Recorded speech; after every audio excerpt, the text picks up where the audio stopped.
Good morning. It's Wisdom Wednesdays. I am Ariana Newcomer, Dove Oracle Priestess, and coming to you from very cloudy, dark, and rainy Central California today. We've had what they call an atmospheric river coming through, which is literally a river in the atmosphere that dumps a lot of rain. So we are, though, grateful for rain in certain amounts, although it's not so helpful when it washes out roads and causes mudslides and things. So holding intentions for everyone to be safe on our roads today. And so today I want to talk about our responsibility as spiritual people, as conscious people, as people who are working to elevate our own consciousness, who want to see human consciousness as a whole elevated and brought to a level in which we can all be in right relationship with each other and with our planet. We have a responsibility to actually be involved in our world and to help to be the change in order to create the change. And so many spiritual people I know are totally divorced from politics, and they say, well, I can't do that. It just brings down my vibration. It's so low vibration, I can't do it. It just, it's not all the same. They're all the same, and it doesn't matter.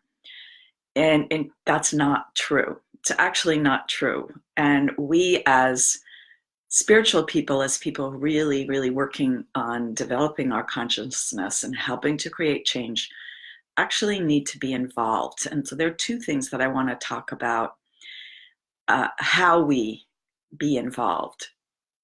One of them is our social media.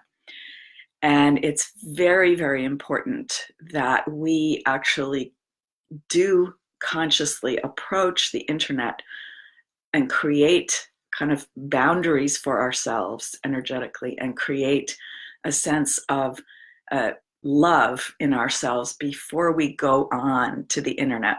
So guidance that came through in my full moon channeling last week was about really doing this consciously. Is don't leave Facebook open all the time. Don't leave your email open all the time. Turn them off at times so you have a break from that.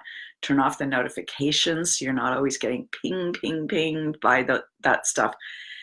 But also, when you're on Facebook, when you're on Twitter, when you're on whatever other social media platforms that you use, if you see something a post that is clearly designed to create outrage and anger and make you want to demonize either the person that's depicted or people that are depicted in the post, don't like it. Don't click on it. Don't share it. We cannot share the hate into the world. We cannot allow ourselves to be just grabbed by that outrage in the moment like that without carefully taking a look. Okay, is this a real thing? Is this depicting something that has been totally taken out of context? Say they took a few words from somebody that were completely removed from the overall context of what they were talking about. And those words, of course, can spark outrage and anger. However, they weren't the whole story. So we need to be responsible. We need to be responsible for not sharing the hate and outrage. And in our politics, it's very, very important that we don't do this. We have seen the damage that has been and is being caused around the world, not just in the US, by this kind of social media outrage and posts that go viral, things that were actually untrue. And we need to be responsible. We need to be responsible. So as humans, we have this tendency to just grab onto that kind of thing. There's some kind of reward circuitry in our brain that likes that. It likes being outraged. It likes going like and share and click and okay, we have to stop doing that. We have to stop doing that. We have to be conscious users of social media. It's not in the greater good if we do that kind of stuff.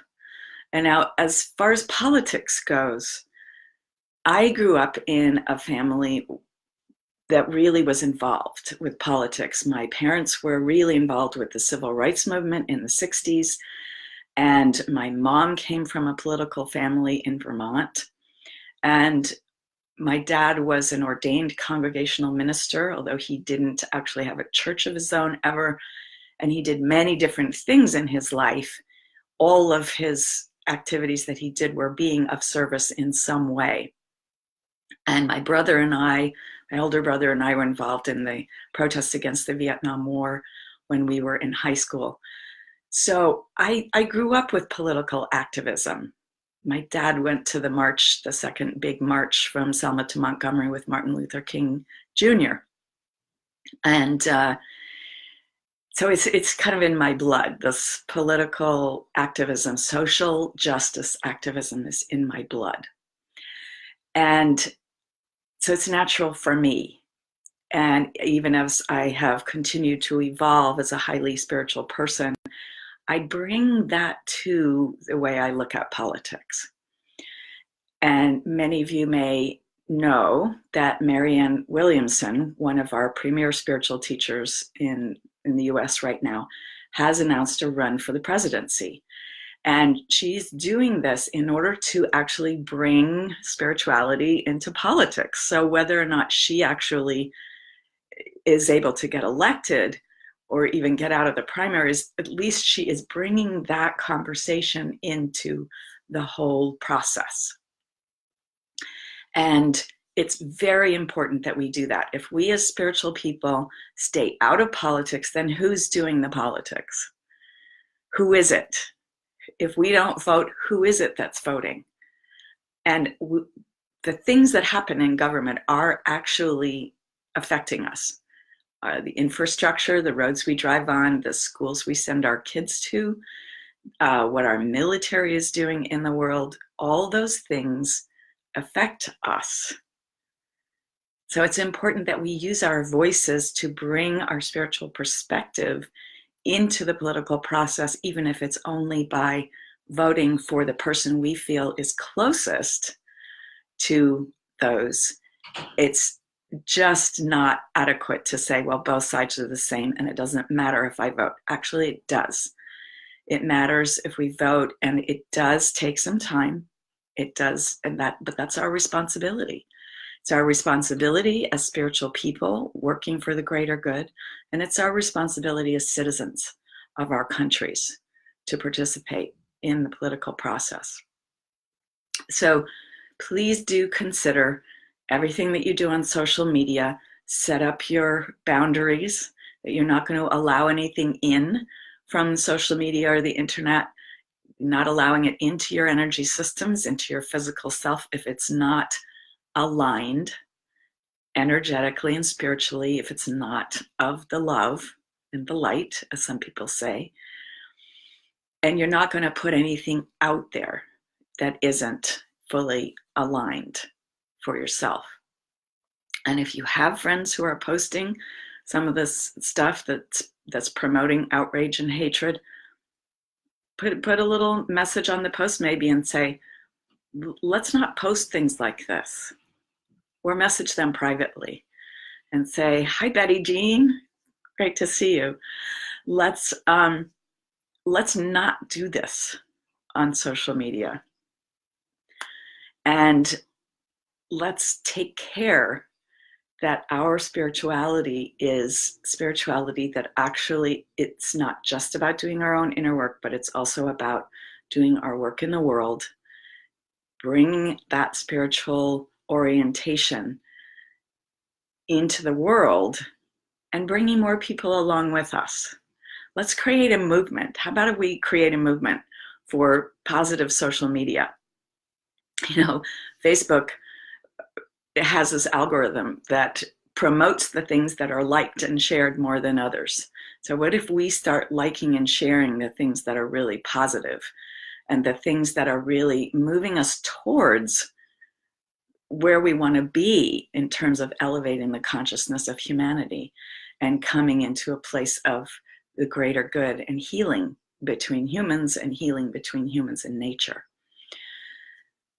I don't mean to completely ignore things, but I do think it's important. We can, of course, post stories that if we think it's important to get the information out, but let's post things that link back to real, long, researched, investigative reporting, not short little blurbs, especially not from, internet sites that are just, I'm forgetting the word, they're grabbing things from all over the place, and it's all designed to create outrage. So be aware, these things that are designed to create outrage are designed to get you to click on them so that the website on which that lives can make money by selling advertising, because their advertisers see that, oh, their posts are getting lots of clicks.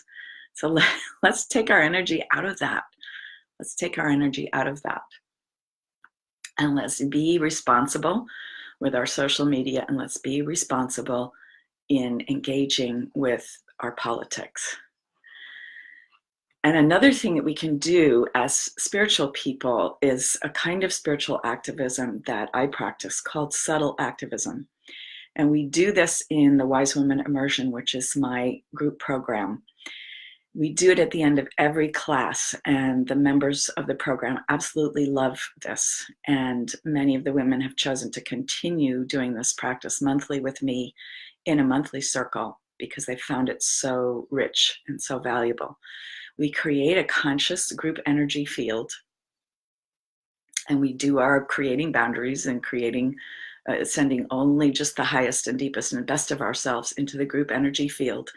And then we send our energy out to help heal the collective.